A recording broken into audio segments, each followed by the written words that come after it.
Hello, welcome to Spirit of Innovation, local magazine-style news and information brought to you by nonprofit JDS Creative Academy. I'm Mia Dignan. In today's episode, another gold rush is expected to hit. White gold, that is. We find out how lithium just might be salvation for California's most troubled lake.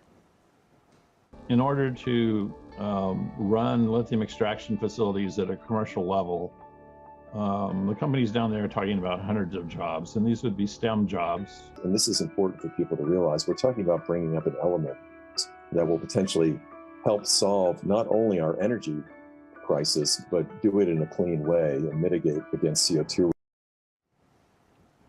We shine a spotlight on Cultivating Inclusion and learn how this organization enhances the lives of their special needs participants. When someone walks through this, they're enchanted.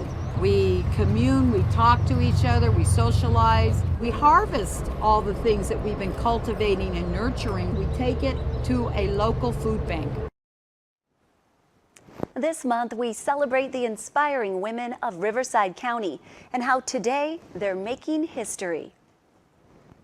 To be the first Latina elected in the history of Riverside was huge, not for me, but for our people that we represent, to have the voice, to feel like they're included for once. And that's what's been so great for me to be a part of. I really enjoyed the challenge, and it did take me a little while before it sunk in that I was the first female winery owner in, I think, Southern California.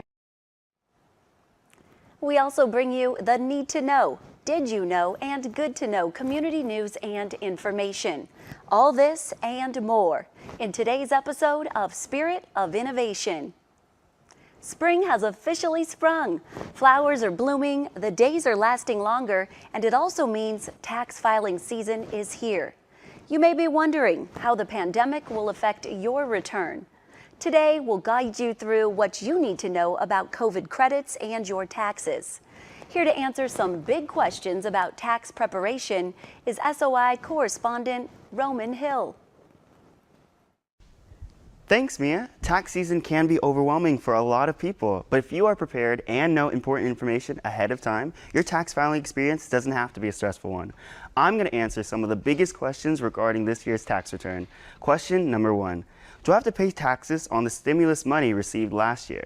No, you don't. The stimulus is not considered to be a taxable income, but you do need to report it on your 2021 tax return. You should have received letter 6475 in the mail. Keep it in a safe place. You'll need to report the amount you received, and if you didn't get the right amount, the IRS could owe you more money. Question 2. How will the child tax credit affect my return?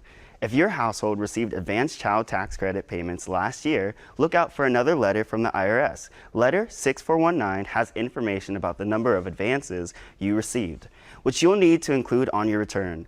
It's important to remember that this was an advance, so you will probably see a lower refund. Question 3. What if I accidentally threw away or lost my IRS letters?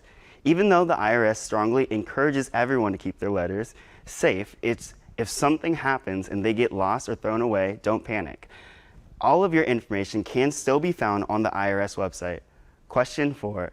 Will there be delays receiving a refund this year, like there were last year? Unfortunately, because of the staffing shortages and backlogged 2020 returns, there's a good chance there could be delays processing and receiving refunds. To help move things along faster and ensure the quickest return, the IRS recommends filing electronically rather than traditional mail. Question 5. Should I file my own taxes or hire a professional? Well, that depends on your situation. If you're a basic filer with no dependents, investments, or significant assets, and you feel confident that you can do it on your own, go for it. There are plenty of free to low-cost tax softwares to guide you through the process. For a more complex tax situation, definitely consider hiring a professional. It might cost more money, but they will help you to avoid any penalties and ensure everything is done accurately. That's it for today's Need to Know Q&A. I hope you feel better prepared for when you're ready to file your taxes. For answers to some of the tougher tax questions, contact a CPA near you. Back to you, Mia. Thank you, Roman. That was a lot of great information. Visit our website for a list of more info on tax preparation. Did you know that California is heading into the third consecutive year of drought? Despite the challenges brought on by the dry weather, Riverside County has proven to be proactive in its efforts to conserve water. We spoke to Joe Mawad from EMWD to give us an update on the current drought status and what is in store for their customers.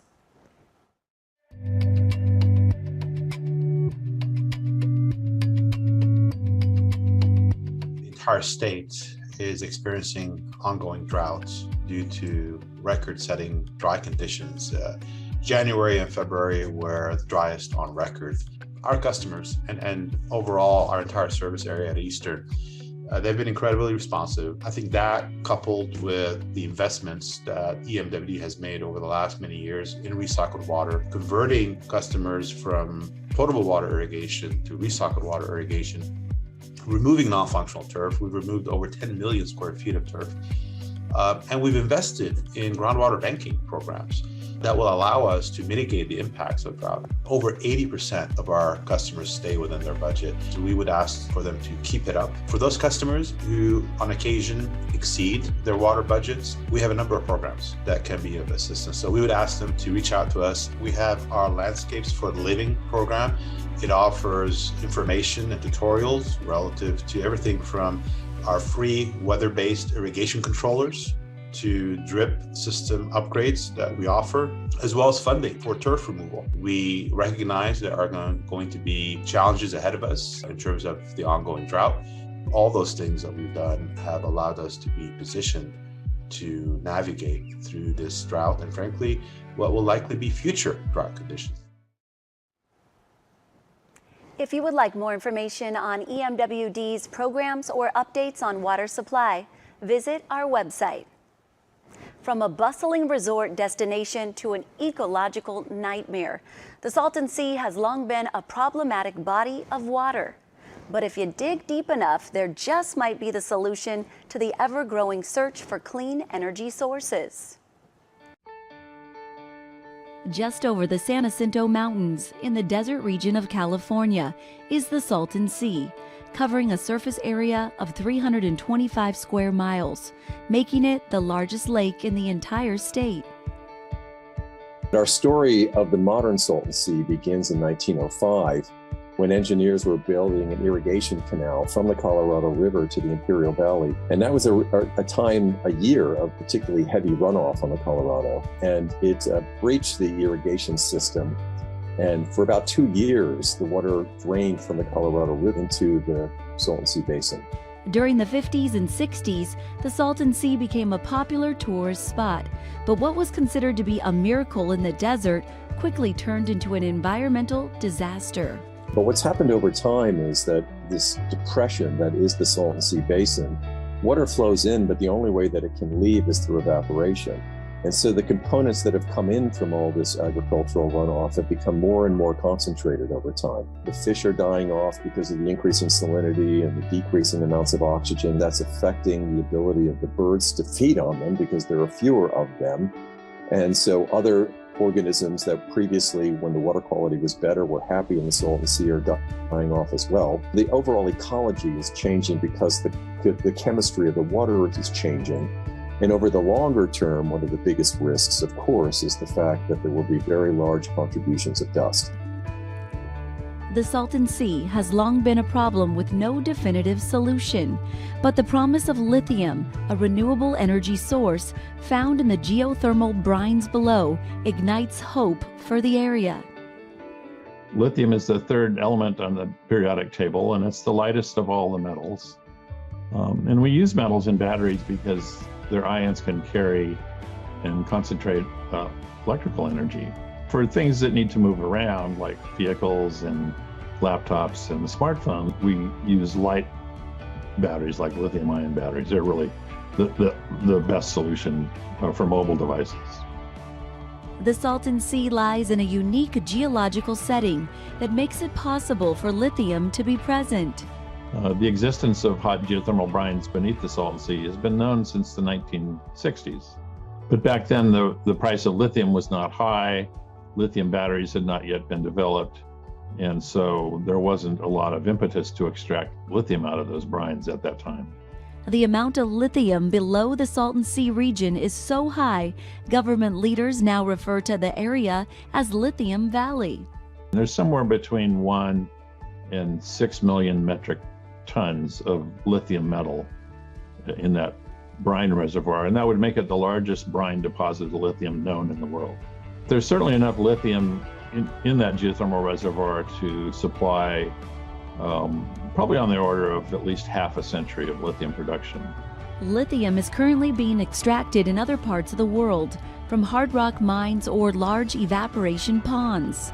The geothermal extraction method is seen as having a much smaller environmental footprint. As that brine comes up, it boils because of the drop in pressure. And they use the steam from that boiling brine to turn the turbines to make electricity. They then re-condense that steam by cooling it and combine it with the spent brine and inject all of that back into the reservoir. To pull the lithium out, you just need to add an extra circuit to the already existing power plant that filters out lithium. But if you look at how we mine lithium in the rest of the world, the geothermal way of extracting lithium is environmentally much more friendly. It is anticipated these extraction plants will bring in many economic opportunities for the struggling area. In order to run lithium extraction facilities at a commercial level, the companies down there are talking about hundreds of jobs, and these would be STEM jobs, very well-paid jobs for people down there. And then the other component of the job potential is battery manufacturing.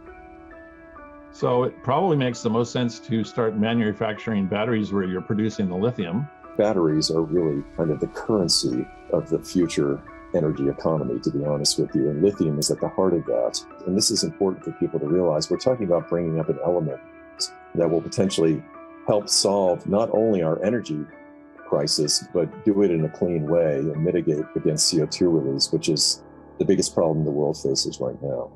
Researchers are still looking for a solution to the issues brought on by the Salton Sea, but are hopeful that this newfound attention to the area will bring some relief.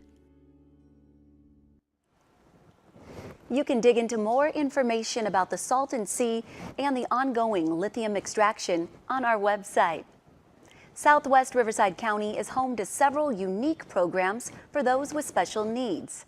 Today, we spotlight one that encourages their clients to play in the dirt and learn while doing it. SOI team member Brian Wong has more.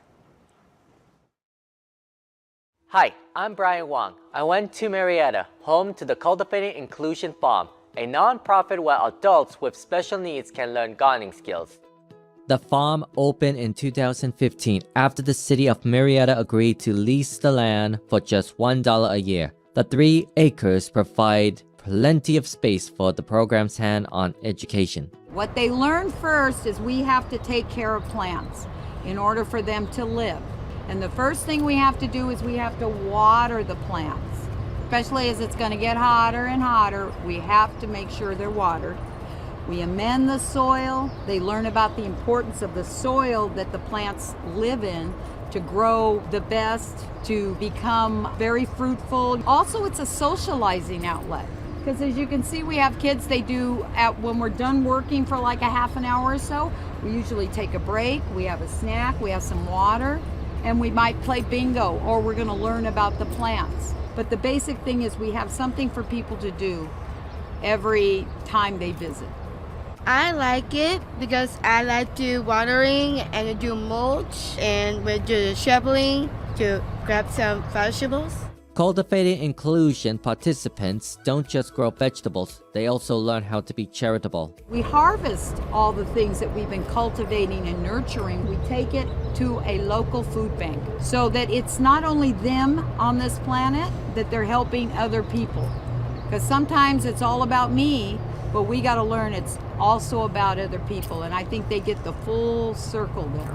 The program wouldn't exist without their dedicated volunteers. Volunteers are so important to this program that without them, I couldn't have this program because I cannot be here every single day myself. So volunteers come here and take over, and they welcome our clients and students, and they engage them in the activities. With the help of these volunteers, Marianne has some big plans for the garden's future. Mostly, my future goals is to beautify the farm and make it a little more organized so that when someone walks through this, they're enchanted. We commune, we talk to each other, we socialize. We want someone to want to come back. As the participants continue to participate in cultivating inclusion, they'll gain transferable skills, and when they find their own jobs, they will also have learned the legacy of giving back, which they can take along on their next journey. Thank you, Brian. The people who run Cultivating Inclusion told us that they are always looking for those wonderful volunteers who are so important to the program. Reach out to them if you're interested. Now it's time for our Good to Know, where we talk about community events, heartwarming news, and general good to know topics and information. Here's JDS Creative Academy intern Erin Perris to start us off. Thanks, Mia. This Saturday, March 26th, join the city of Menifee for a fun multicultural festival at Central Park. This event showcases different cultures, traditional treats, and educational booths and activities for all ages. Are you looking for a new career? Well, good news for Riverside County residents. Caltrans is holding a hiring event on April 7th in Moreno Valley at the city's Business and Employment Center. This presentation will discuss all of the different job opportunities available at Caltrans. They will be helping you get started with the application process. Congratulations, RTA, on your 45 years of service. In celebration of their anniversary, all customers pay just 25 cents to ride RTA buses anywhere they go now through April 30th. Plus, Dowel Ride passengers can ride for just $1 per zone, and youth and students from participating colleges ride free. Want to help give the gift of life? The American Red Cross blood supply is still at historically low levels. Mark your calendar for April 13th to donate blood at the Temecula City Hall Conference Center. You must make an appointment before donating. If you can't make that date, come on down to JDS Studio on May 27th. We are hosting a blood drive with Livestream Blood Bank. The House of Ukraine Museum is currently accepting donations for the Ukrainian people. Items include clothing and hygiene products and military and medical supplies. Donations can be dropped off at the Murrieta Public Library. If you have a micro business that has been negatively affected by the COVID-19 pandemic, you could be eligible to receive a $2,500 grant. To qualify, you must have fewer than 5 employees and a revenue under $50,000. The evening of Friday, April 15th marks the beginning of the Jewish holiday of Passover. B'nai Hayam Jewish Community Center will be holding their Passover Seder in person on April 16th. Call them at 951-677-7350 if you want to attend. Springtime is here. This means festivals and egg hunts are happening throughout Riverside County. Hop on over to Moreno Valley's Springfastic Festival and Egg Hunt on April 2nd at Sunnymead Park. There will be a youth fun zone, crafts, carnival games, and food vendors. You can also spring on over to Perris with the family and enjoy a delicious breakfast with the Easter Bunny and hunt for some eggs too. All the fun takes place on Saturday, April 9th at the City Hall. Photos with the Easter Bunny are also available. The fun continues. Kids can hunt for eggs all over. Make sure you check out our website. We will have information for all festive egg hunts happening in Riverside County. Do you love a good barbecue? Well, mark your calendar to attend the Murrieta Fire and Rescue's 75th Annual Firefighters Barbecue, taking place on Saturday, April 23rd at Murrieta's Town Square Park Amphitheater. Exciting news for baseball fans. Baseball season is back this spring. Opening day at Lake Elsinore Storm is April 12th. Be on the lookout for some of our awesome JDS participants who will be roaming around the stadium as a part of the production crew. March is Women's History Month, when we celebrate and encourage the study of women's roles in American history. In Riverside County, numerous women are making history right now as government leaders, activists, scholars, doctors, entrepreneurs, and more.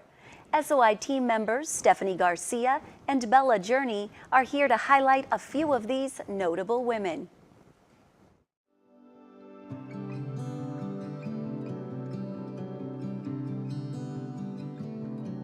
In the business sector between 2007 and 2018, the number of women-owned business in the county grew 58%, breaking barriers along the way. Attorney and community leader Virginia Blumenthal founded the first women-owned law firm in the city of Riverside. Terry Delhammer became Temecula's first female winery owner when she purchased Keyways Winery. I really enjoyed the challenge, and it did take me a little while before it sunk in that I was the first female winery owner in, I think, Southern California, and it was all about me. I mean, I owned the property and I ran the business. Just coincidentally, most of my managers and staff were female, so we were kind of this team of ladies venturing into the wine business. And I found that the winery owners, all males, sometimes couples,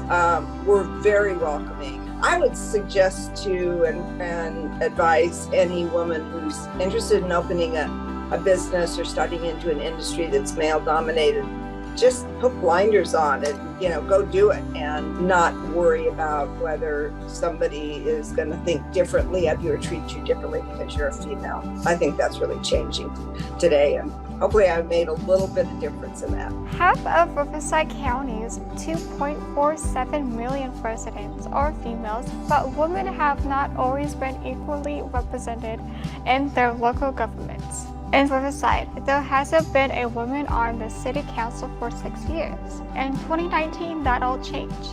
Voters elected Erin Edwards, the first ever openly LGBTQ woman to serve on the city council. Voters also chose Gabby Placencia to represent the city's 5th ward. She is now the first ever Latina council member for the city of Riverside. To be the first Latina elected in the history of Riverside was huge, not for me, but for our people that we represent, to have the voice, to feel like they're included for once. And that's what's been so great for me to be a part of.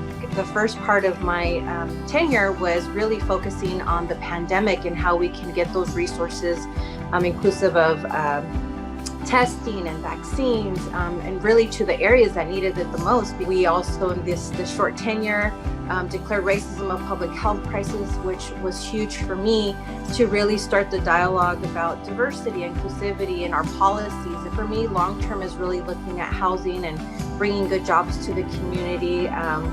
We have so much work to do. I really care about our future here, and it's important for us to have more women at the table. And so whatever I can do to support those women, I am here. We didn't have a woman serve as mayor in any Riverside County city until 1963, when Nina Parker was elected to Corona's city council, and then later appointed mayor.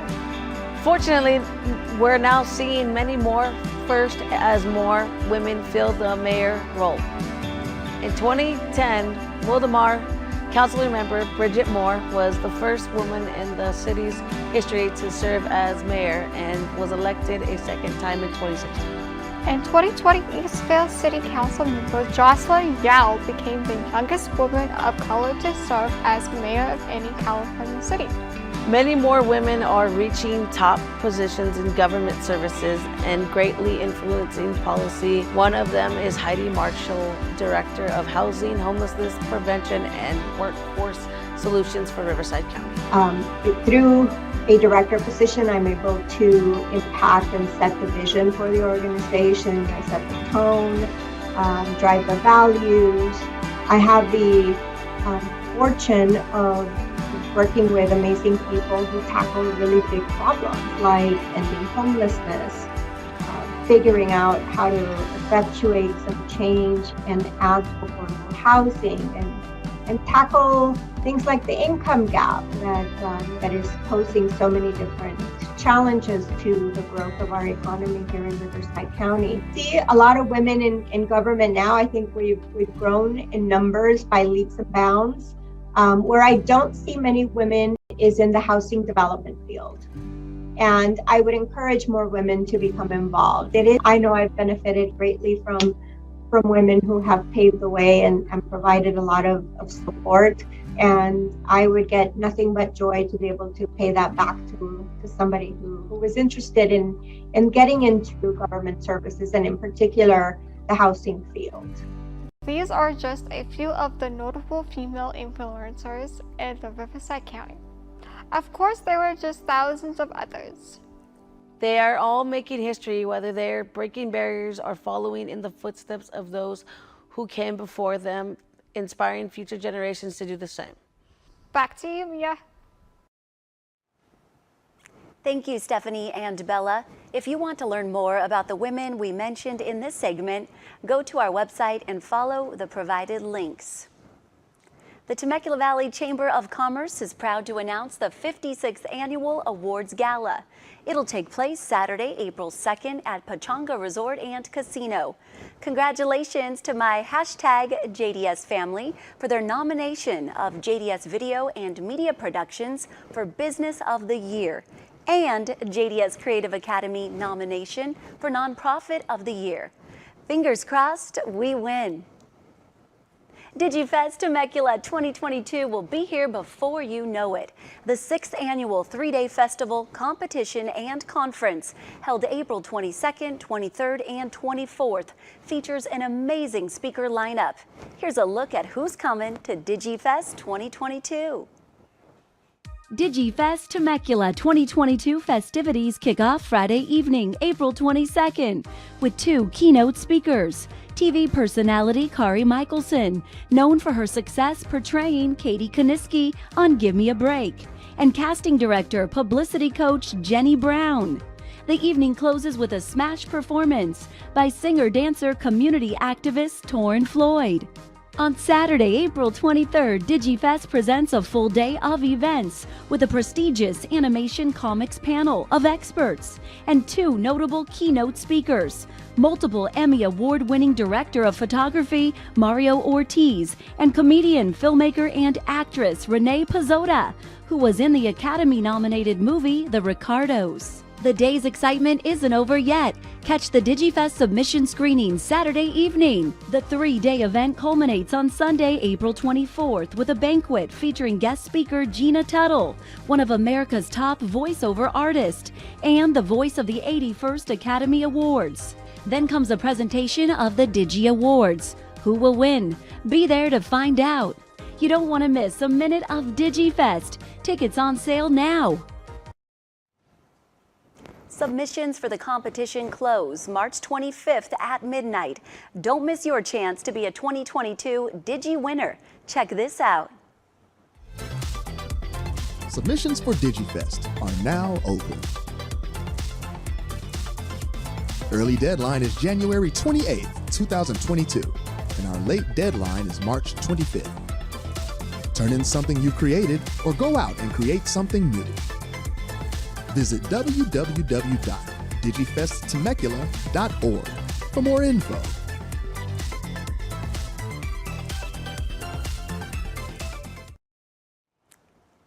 We have top industry judges evaluating DigiFest submissions.